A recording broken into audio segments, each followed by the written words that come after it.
여러분 생각을 해보세요. 이상하지 않습니까? 이 보수 정권이 들어서면 꼭 대형 참사가 벌어져요. 이게 우연인 것 같습니까? 우연이 아닙니다. 이유가 있습니다, 여러분.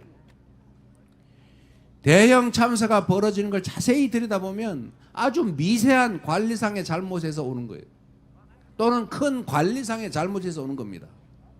하늘에서 떨어진 번개 때문에 우리가 누군가 죽고 다치면 국가를 원망합니까? 그런데 이태원 참사 한번 보세요. 매년 있던 일이에요. 이번에도 10만 명, 20만 명 올 걸로 예측이 됐어요. 그리고 그 호텔 옆에 그 좁은 골목에 가장 많은 사람이 몰린다는 거 알아요.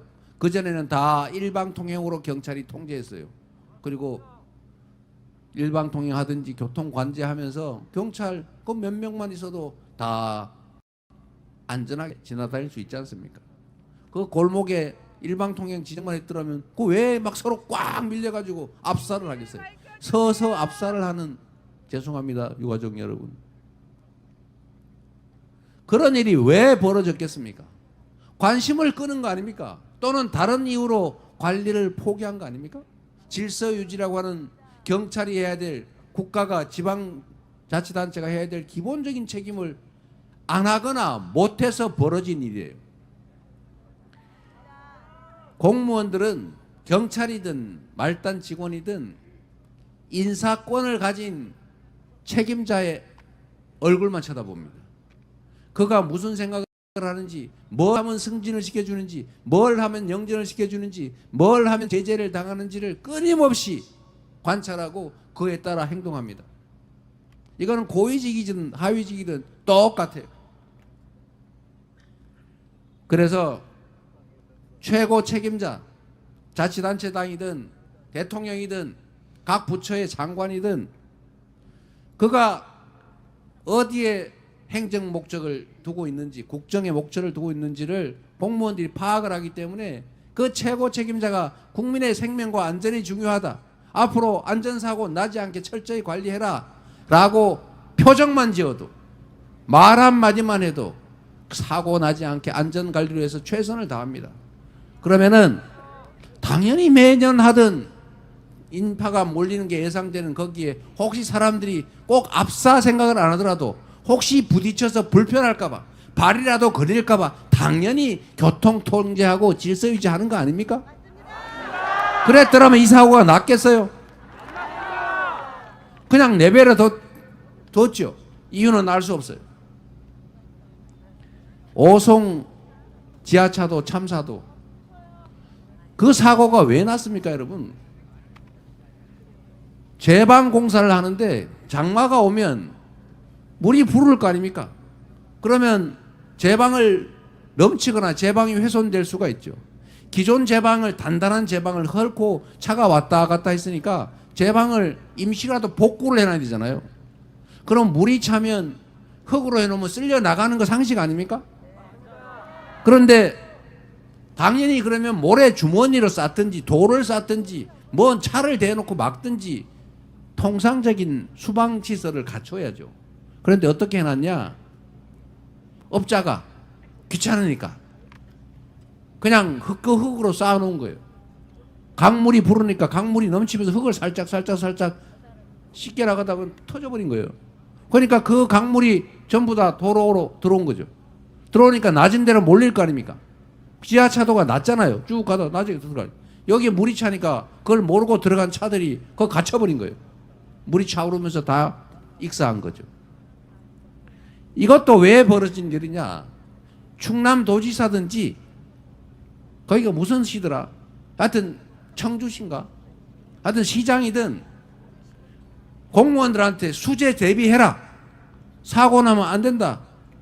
큰일 나다. 혼내주겠다. 한마디만 했으면 관내 사고 위험 지역 표가 다 있어요. 관리 대상 지역이 다 분류가 되어 있습니다. 그거 가서 현장 보고 이거 물 넘치면 큰일 나겠네. 한마디만 했더라면, 한 번이라도 현장을 가봤더라면, 단체장이 한마디라도 했더라면 결코 벌어질 수 없는 사건이었던 겁니다. 결국은 이 대형 참사들도 다 관리 책임이 있는, 특히 지휘관들, 지휘 책임자들의 무관심, 엉뚱한 생각 때문에 생겨나는 것이에요. 술이나 먹고 세상 사람들의 삶에 관심 없고 남들은 죽든지 말든지 자유의 이름으로 다 방치해 놓으면 그러다 보면 이 사건이 벌어지는 겁니다. 그래서 보수 정권이 들어오면 돈을 위해서 규제를 완화하자, 돈이 생명보다 더 중요하다 이러면서 규제를 대폭 완화하거나 안전에 관한 규제를, 관심을 끊거나 관심을 딴 데 쓰거나 이러다가 안전사고들이, 참사들이 벌어지는 거예요. 제가 자랑 하나 하겠습니다. 제가 성남시장을 할 때 자꾸 화재 사고들이 나잖아요. 그리고 건물들, 특히 상가들 불이 나면 위층에 있는데 탈출할 수가 없지 않습니까? 제가 좀 무리를 해가지고 방화문 안 닫는 건물, 방화 통로에 물건 쌓아놓는 집합 건물, 여기를 전수조사를 내가 다 단속을 했어요. 그리고 그러면 또 단속하고 나면 또 쌓아놓으니까 이거 제대로 관리 안 하는 건물주를 신고하면 포상금을 주는 파파라치를 도입했어요. 그래서 그때 언론들이 막 성남시 욕했어요. 무슨 신고 왕국, 뭐 북한식 5호 담당제 하냐라고 막 비난했어요. 제가 그런 거 신경 쓰는 사람이 아니죠. 그대로 시행해가지고 제가 건물주들 다 설명을 하라고 했어요. 여러분, 사고 나면 다 죽습니다. 나중에 후회할 일이 생기니까 그 비용이 좀 들더라도 그거 합시다. 그리고 이제 소방서한테도 각별히 부탁해서 지금부터 감독 인원을 시에서 인력을 지원해 줄 테니까 철저하게 다 관리한다. 소방서가 인력이 없어요. 지원해 줄 테니까 다 단속합시다. 이래서 단속을 철저하게 다 했어요. 그런데 분당에 제 집 앞에 순회역 근처가 학원 건물이 하나 있었습니다. 그거 지금 기록에도 나옵니다. 거기가 불이 났어요. 주차장에서 불이 나가지고 그 건물이 전소됐습니다. 그런데 그 건물에 학원생들이 270명인가 200 몇십 명이 있었어요. 한 명의 부상자도 피해자도 없이 다 탈출했습니다. 이유는 아주 단순해요. 방화문이 다 닫혀 있어서 불이 올라가는 그 통로하고 이 학생들이 탈출하는 통로가 방화문이 닫혀서 다 보호가 돼 있었던 거예요. 이 학생들이 선생님들의 안내에 따라 옥상으로 갔다가 헬기가 없으니까 다시 그 통로를 타고 지하로 내려와서 지하 주차장을 통해 다 전원 탈출 안전하게 했습니다. 그리고 얼마 전에 분당에 BYC 건물인가 화재에 났었죠. 여러분이 보셨습니다. 방송에서. 분당에 상가 건물 화재 난 거 BYC 건물이라고 전소했습니다. 거기 역시 상가들이 백수십 개, 모르겠어요. 숫자 어마어마한 숫자의 상가가 다 입주해 있잖아요. 당연히 사람들이 영업하려고 손님도 많았겠죠. 수백 명이 있었겠죠. 역시 거기도 그 엄청난 화재가 발생했는데 한 명의 피해자도 없었습니다. 저는 물론 이제 제가 퇴임한 한참 후에 벌어진 화재, 첫 번째는 제가 있을 때지만 한참 후에 벌어진 것이지만 그거 역시도 성남시가 방화문 철저히 체크하고 이거 자동 화재 방지 장치 이거 뭐죠? 급수 스프링클러 그거 제가 되는지 안 되는지 다 체크했어요. 고장난 데 많은 거 다 고치겠습니다.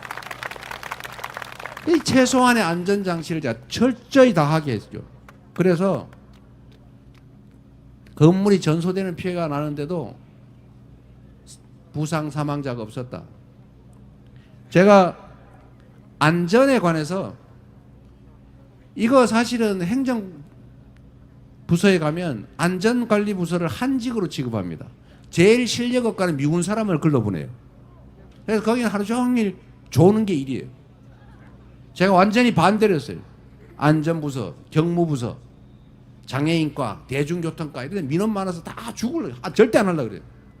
자, 그래서 안전, 경무부서 이런 데는 가장 우수한 과장, 팀장 보내고 거기에서 잘하면 가장 우수한 자원들 열심히 하면 거기를 제일 먼저 승진시켜주고,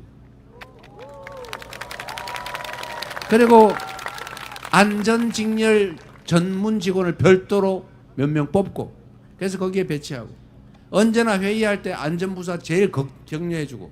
당신들은 사고가 날 가능성이 적지만 사고 한번 나면 큰 문제가 된다. 마치 전쟁이 남북 간에 일어날 가능성이 적지 않습니까? 그러나 전쟁이 나면 큰일 나잖아요. 그러니까 전쟁 날 가능성은 없지만 북한의 1년 GDP 국민 총생산액의 2배나 되는 70, 80조 원 되는 국방비 지출하면서 매년 수십만의 그 젊은이들을 징집해가지고 휴전선을 지키고 있잖아요. 엄청난 돈을 들여서 무기체계, 방어체계, 공격체계 유지하지 않습니까? 그런데 이 안전, 안보 문제는 가능성이 낮으니까 방치하는 경향이 있어요. 그냥 형식적으로 해요.